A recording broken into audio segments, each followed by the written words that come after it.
This video is sponsored by 21 Shares. I'll more about them in a couple minutes. The oil market is edging closer and closer to a warning that we haven't seen from it in years. The futures curve is already flattening and is on the verge of flipping. That's because the energy space is not in good shape. We got reminded of that repeatedly this week with energy company after energy company, ExxonMobil being the latest, to announce cost cutting and even layoffs. As I told you about a week ago, the energy sector is a broader warning for the labor market as a whole, which we were reminded of again today by another report showing the U.S. economy has indeed shed more jobs, not just through summer, but now also through September. Global oil benchmarks are falling again to the lower end of their ranges where they've been stuck basically ever since April.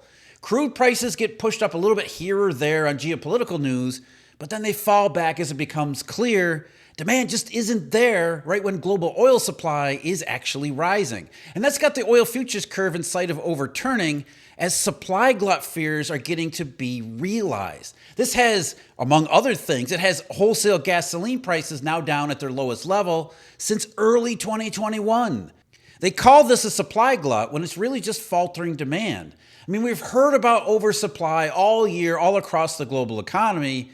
It's demand that's the real problem in all of these areas, and there's rising risks that the demand problem could really accelerate to the downside.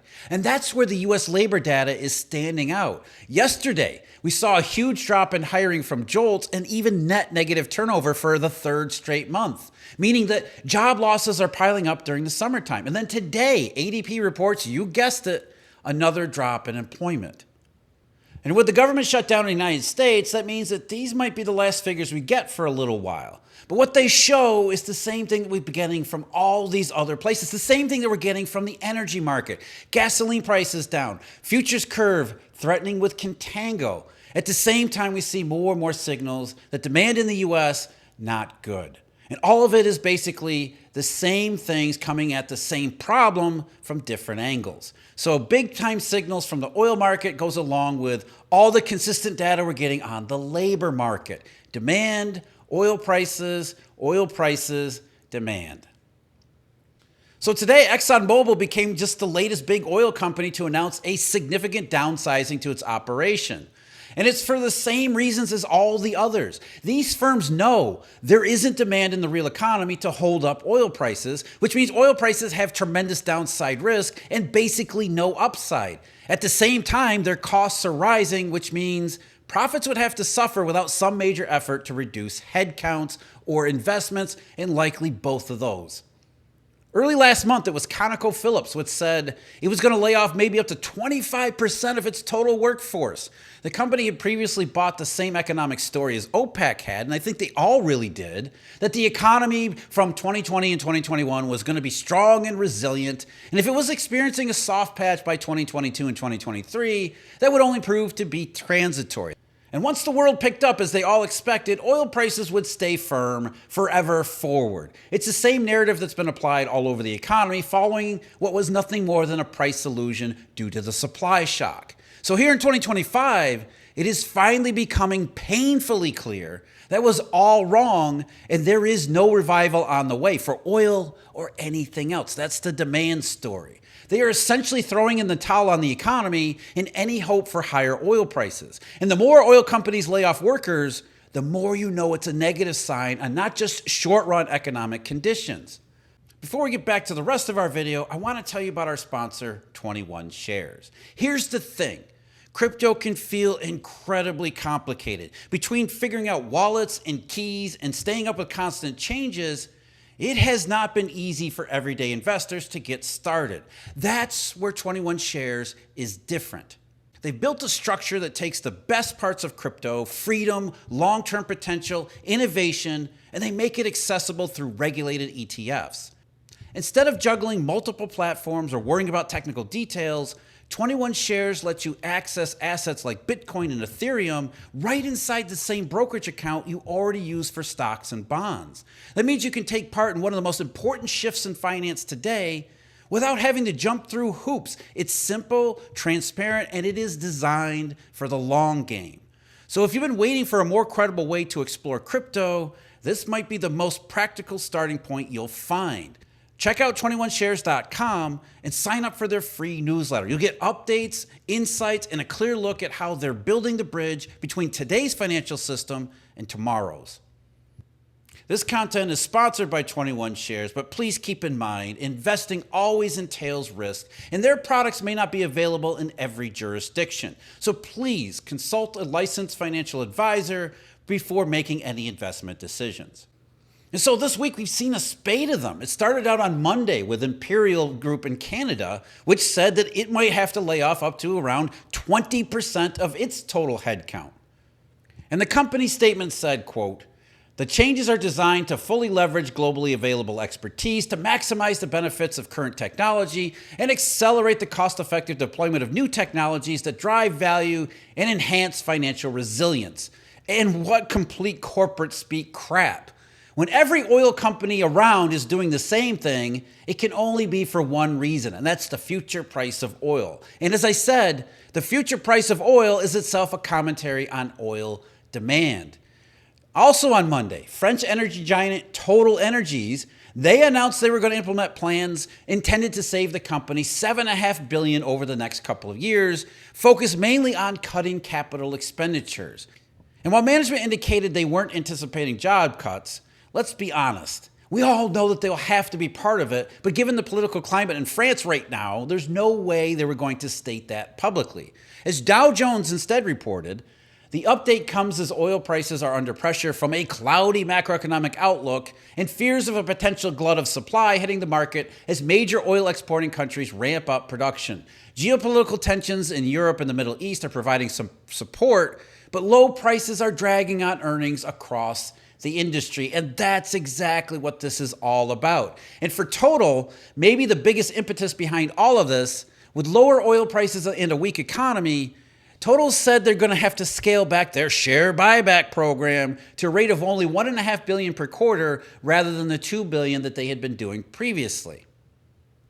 And then that brings us to ExxonMobil. While they're not going as far as, ConocoPhillips or Imperial saying we're going to cut a fifth of our workforce or a quarter of our workforce, they're making substantial layoffs anyway. Another one throwing in the towel on the upside to oil prices, which means they're throwing in the towel on any upside to the economy, recognizing instead that the downside case is both strengthening and becoming more immediate. Now, a spokesperson for Exxon confirmed to Barron's on Tuesday that the company plans to cut 2,000 jobs, which represent 3 to 4%, still a substantial amount, of the energy company's global workforce. The news was first reported by Bloomberg, which said Exxon sent a memo to employees noting the company is consolidating smaller offices into regional hubs as part of a long-term restructuring plan. Apparently, the statement said, "Our global office network was established decades ago under very different circumstances to support the collaboration so critical to our success. We are aligning our global footprint with our operating model and bringing our teams together." And it's the same corporate speak that Imperial used. It really just means oil prices aren't coming back anytime soon. These companies can't depend upon geopolitical issues alone to hold up crude prices, especially in the face of what looks like it's going to be a major supply glut as demand takes a bigger and bigger hit. And remember, this is what interest rates and curves and spreads have been telling us and predicting the entire time. The problem is that economics has everybody backwards and confused where it comes to relatively straightforward interest rates. That's where we're going to change. Eurodollar University's webinar on Tuesday, October 14th at 6 p.m. Eastern Time. We're going to tell you the hidden story, the hidden truth behind interest rates that you don't get anywhere else because there is such powerful information. There's a wealth of information that is waiting to be accessed once you know how to do it. And that's what we're going to change. Again, Tuesday, October 14th, 6 p.m. Eastern Time. There's a link in the description to sign up for our webinar. It will be well worth your time. So for the oil futures market, a healthy market is one where the futures curve is backward dated.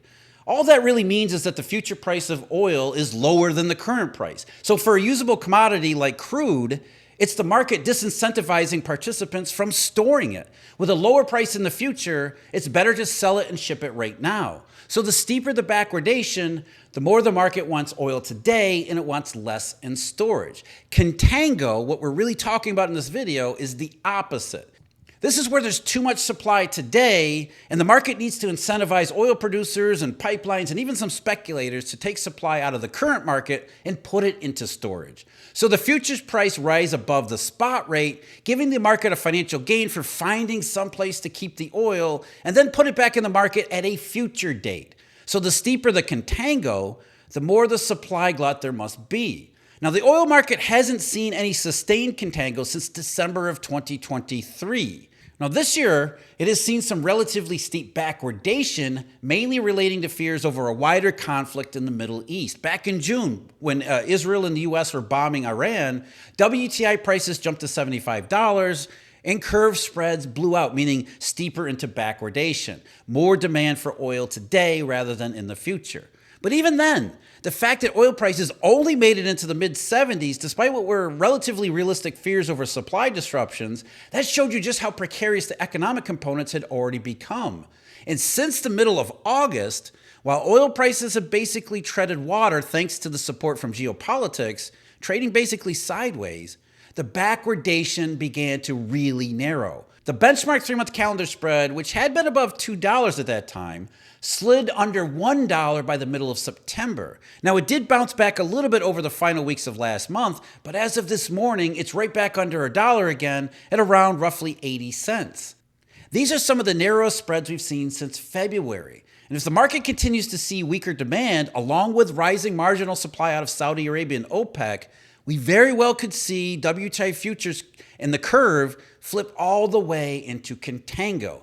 And if we do, that would be another powerful confirmation on exactly what we're getting about the demand side warnings from all over the place, markets as well as macroeconomic data.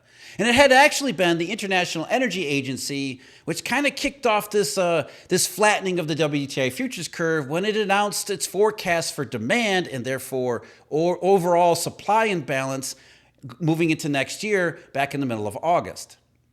What the report said was, global oil demand is projected to increase by 680,000 barrels per day in 2025 and 700,000 in 2026. And these are not good numbers, by the way, to reach 104.4 million barrels per day.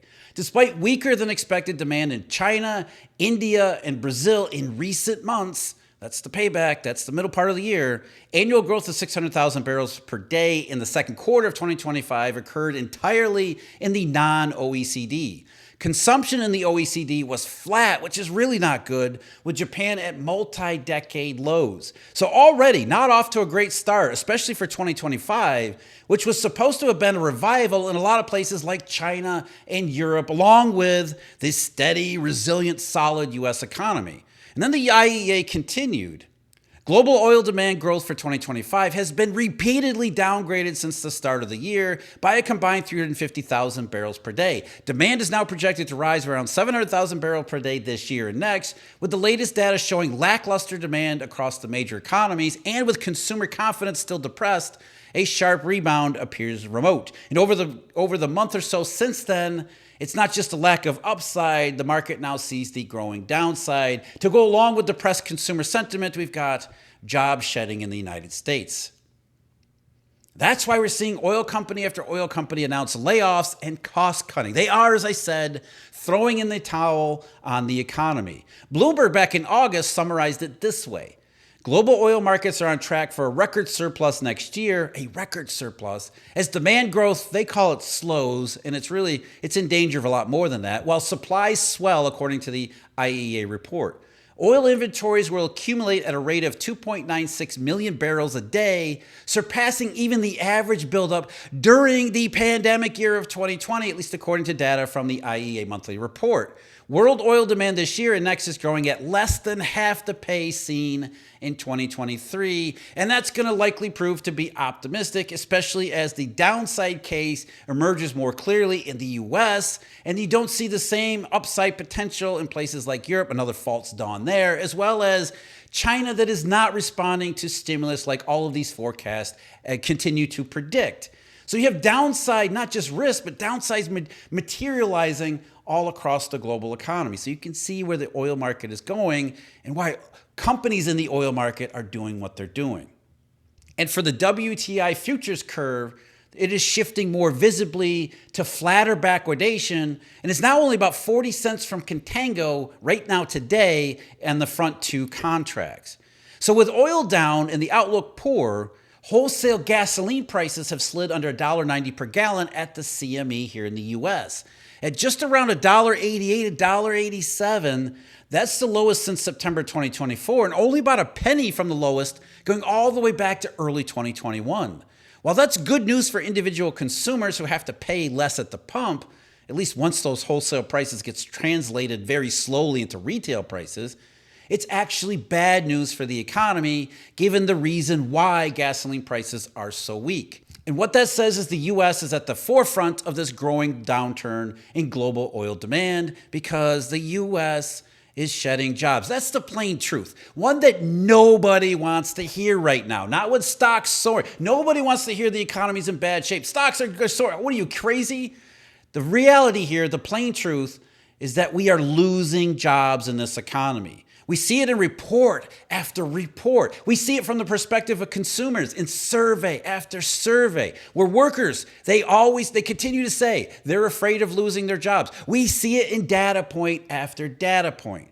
Yesterday, I showed you JOLTS, which not only featured the lowest hiring rate since March and April 2020, one that was equal to December 2008.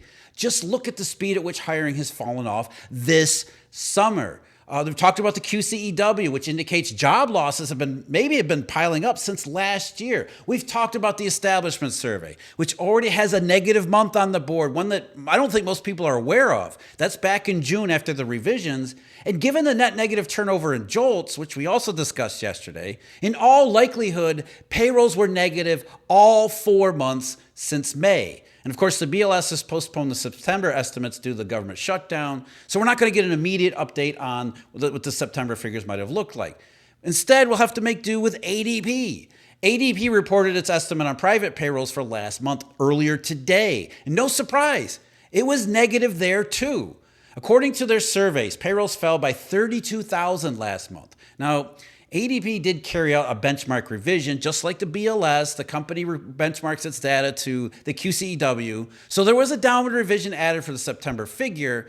However, that doesn't mean that payrolls would have otherwise been positive without the benchmark revision. On the contrary, ADP said the decline last month was every bit in line with the way the labor market was already trending. In September, as you'll notice, makes 3 monthly negatives for the series in just the last 4 months. As I said yesterday, the evidence is getting to be overwhelming. The U.S. economy is losing jobs. We may not know exactly how much, but in all likelihood, this summer has seen job shedding take place.